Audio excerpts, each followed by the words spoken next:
Hi everyone. Today we're going to basically start with our next topic, which is sources of nutrition information and strategies to evaluate its validity.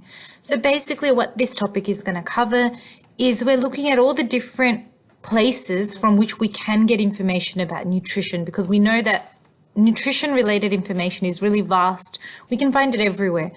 But not all that information is always accurate or valid or correct. So in this topic today, we are going to be discussing the different places through which we can get nutritional information, as well as how we can judge, whether this information is valid, is correct, and whether it can be trusted and relied on.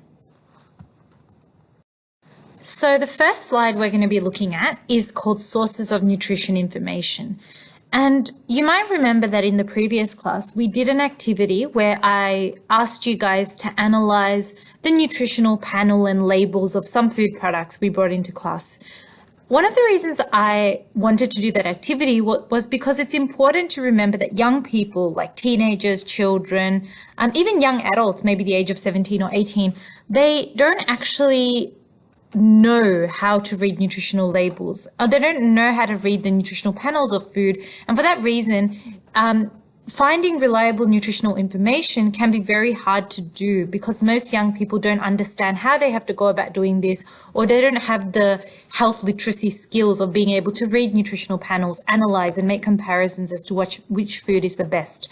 So for this reason, a lot of the time young people get nutrition information from the sources that they consume the most. So, most young people watch a lot of TV, most young people read a lot of magazines, you're always on your phones and your laptops. So the internet is also a main source of nutritional information.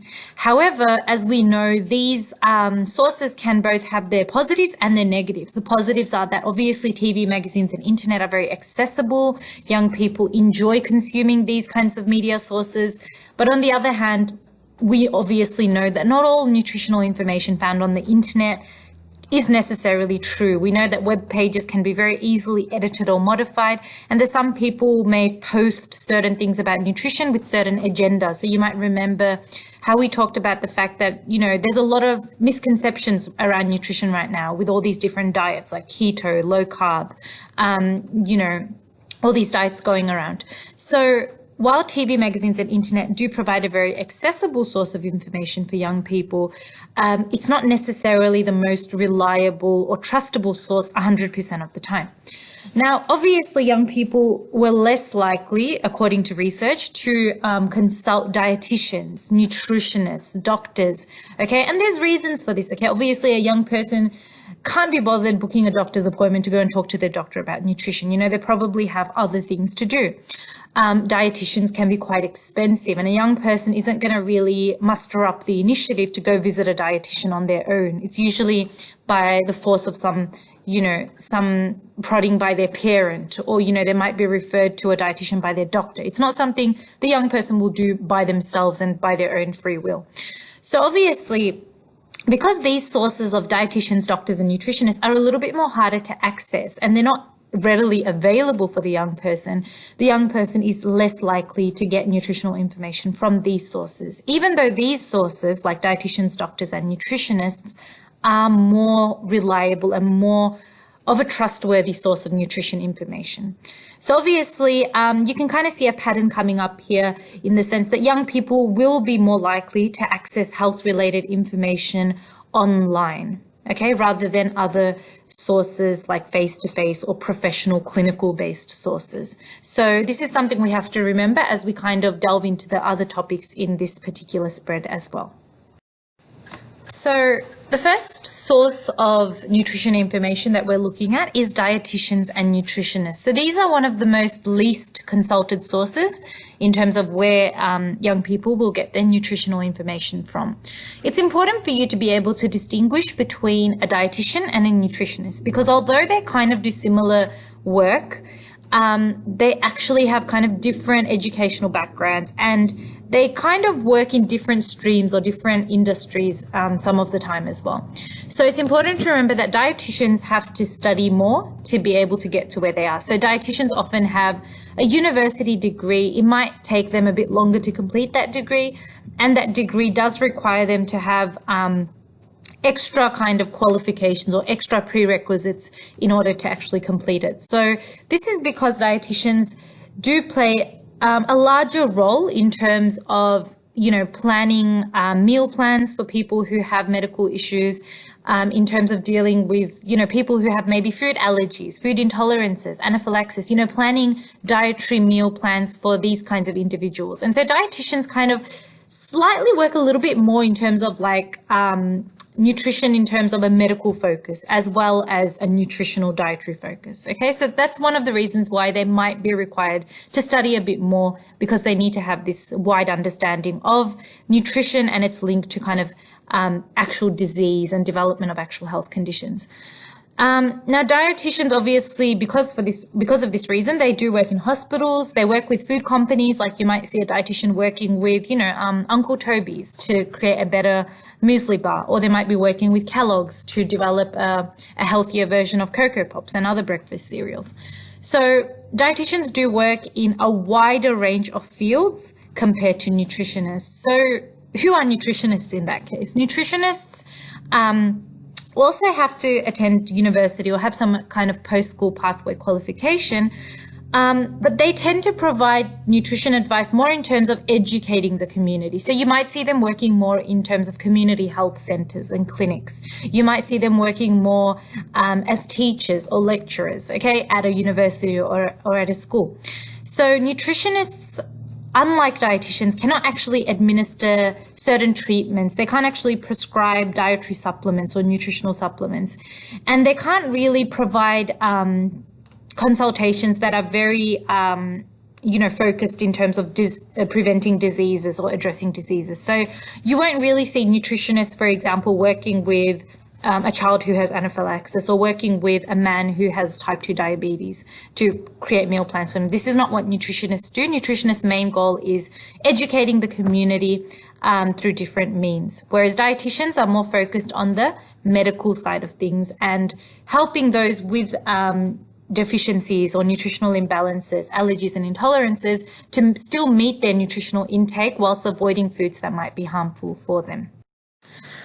The next source of nutritional information is obviously more commonly consumed by young people, or more commonly sought after by young people, because it's a source of information that is easy for them to access. It's right there in front of them. Everyone has a TV. Everyone can go and buy a magazine from the local news agency or from Coles or the local service station. Everyone has access to the internet at their fingertips. We've got the internet on our smartphones. We've got the internet on our laptops. It's so easy to access nutritional information through these sources. And so a lot of the time, you might have seen a documentary about nutrition. On certain news segments, they might be talking about nutrition, like on Sunrise or the Today Show. Nutrition might come up in, a small YouTube clip that a certain, social influencer has put up. They might be talking about, okay, what do I eat in a day? And then they might be talking about the different ways they get their nutrients. Okay, there are many ways in which nutritional information is kind of portrayed online. So it's important, though, that when we do watch a documentary about nutrition on TV, we have to remember that this might not be the most accurate source of information. We're not saying that the information may necessarily always be wrong, but sometimes certain documentaries do have an agenda. And what that means is that they are trying to deliver this information, but they've got a certain intention in mind. Like, for example, they want to promote the keto diet, or for example, they want to promote the importance of, drinking a certain particular type of, energy drink. There are many ways in which documentaries can be biased. And so it's important for us to remember that TV shows, nutrition reports that we see on different documentaries, they only give us a snapshot of a particular, piece of information, and they don't really give us the whole picture. Also, we have to remember that a lot of the time, just because something worked for somebody in terms of, okay, just because I, drank lemon water in the morning, I lost 10 kilos in 30 days, okay, as that photo shows up there. It doesn't necessarily mean that that's going to work for everyone. And we have to remember that we've talked about this before, but everyone's metabolism is different. Everyone's ability to absorb nutrients is different, okay? And obviously that is dependent on our different biological factors, our physical activity levels, etc. So what we see on TV is often sensationalized, made to look bigger than what it actually is. And for that reason, we can't really judge someone's personal experience and take it away as being an actual fact. Although magazines are also a popular source of nutrition information, we also have to remember that magazines obviously can have certain biases in their articles. I mean, most magazines today are pretty good in the sense that they do cite statistics, they do mention, research studies. But again, the way the author writes the article, as you would have learned in English and language analysis, can actually really warp the way you read that particular article and the way you process or interpret that information. So it's important to remember that not all people who write articles are necessarily having a health background, or they're not necessarily nutritionists or dietitians. Sometimes you've just got random people writing articles about nutrition and diet. And so for that reason, we can't always trust them 100%. So we have to look at different factors. So how many people were in this study they're talking about? If it was just 2 people, then that's not really a reliable indicator. You've got to have a lot of people to make sure that the study was accurate. Okay, that's not just based on 1 or 2 people's personal experiences.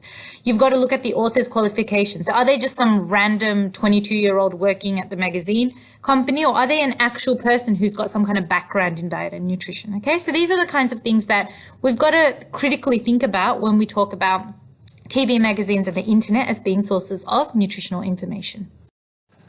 So the next slide that we're going through is called Nutrition Information from the Internet and Apps. So basically in this slide, we're trying to develop this strategy that we can use to evaluate the validity of nutrition information. What does that mean? Well, if we use something called the real approach, which I'm going to discuss now, we can get a better idea of, okay, is the nutritional information I'm viewing, is that actually accurate, or do you think it's like inaccurate or false or misconceived? So the real approach is basically an acronym for read, examine, ask, and look, okay?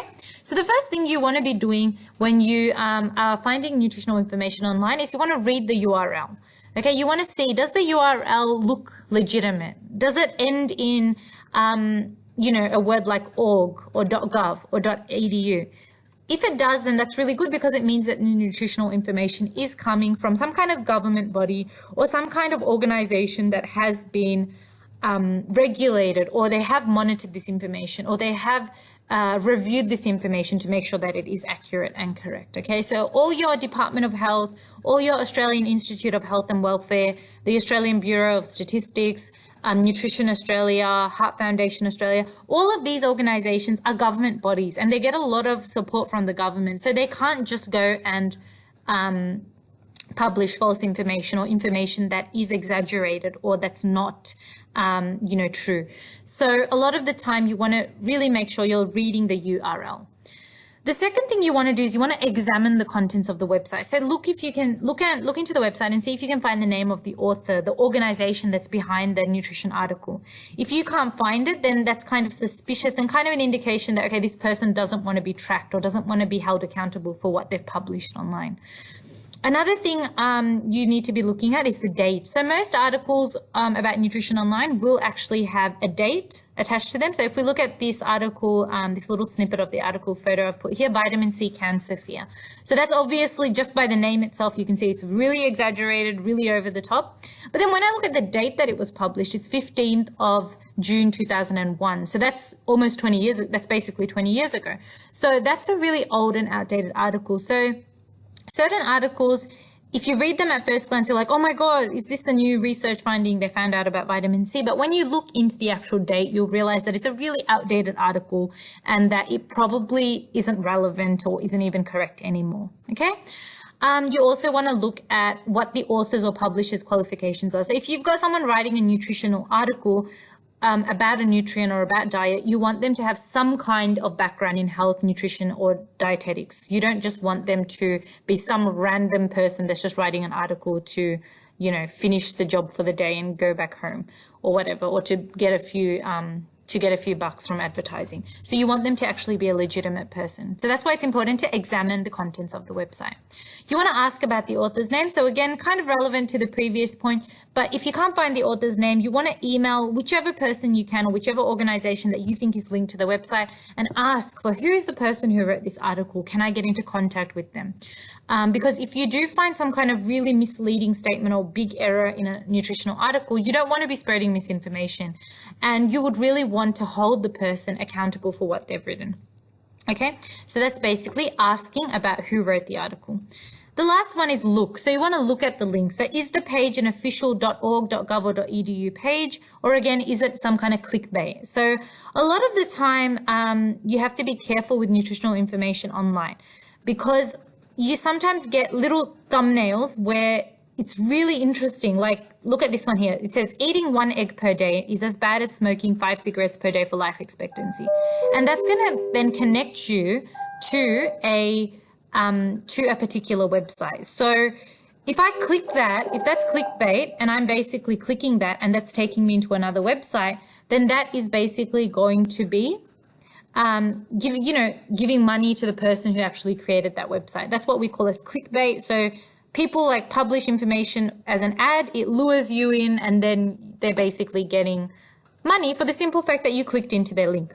So again, look at the links and make sure it's not just clickbait, that it is an actual legitimate information. And come on, eating 1 egg, how can that be as bad as smoking 5 cigarettes per day? Okay, that's simply nonsense, but some people will believe it. And it's important to remember that not everything you read on the internet is true or even accurate. So be really careful and use the real approach here to evaluate and make that judgment for yourself as to whether the information you're reading online is reliable or not.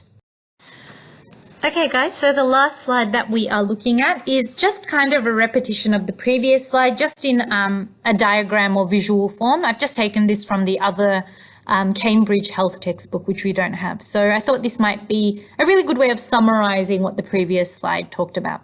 So again, when you're evaluating nutrition information, look at who's providing the advice. What's the purpose of the advice? So are you getting purely, nutritional information from it, or is that web page just trying to sell you like some kind of product with the mask or with the disguise of being a nutrition article? So as you're reading through a website, if it's talking about the harms of saturated fat, and then suddenly they're like, oh, saturated fat is harmful, but if you buy our Fat Blaster supplements, you won't have to worry about saturated fat because our Fat Blaster supplements will help you to lose the excess fat you've got. Well, that's purely showing you that the actual purpose of that nutrition advice was more promotional than educational. Okay, so you've got to be looking at those kinds of elements there.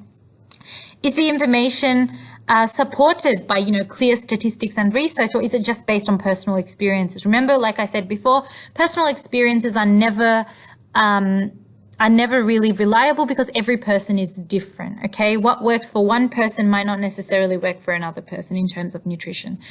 Where does the information come from? So is it on a reliable site ending in .gov.edu.au?